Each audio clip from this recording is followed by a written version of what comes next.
जर तुमचा जन्म कोणत्याही महिन्याच्या 9, 18 किंवा 27 तारखेला झाला आहे, तर येणारं 2025 हे वर्ष तुमच्यासाठी संमिश्र परिणाम घेऊन येणारं आहे. हे वर्ष तुमच्या कामाधंद्यासाठी तसेच रिलेशनशिपसाठी खूप चांगले आहे. मात्र ह्या वर्षात तुम्हाला मानसिक उतार चढावांमधून जावे लागेल. येणाऱ्या वर्षात तुम्हाला तुमच्या रागावर कंट्रोल ठेवणे फार जास्त गरजेचे आहे.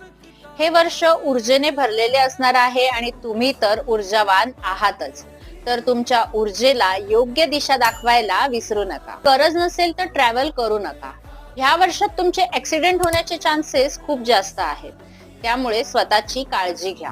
आणि दुसरी महत्वाची गोष्ट अशी की ह्या वर्षात एक्सरसाइज करायला बिलकुल विसरू नका. जर तुम्ही एक्सरसाइज नाही केली तर तुम्हाला हेल्थ प्रॉब्लेमना फेस करावे लागेल.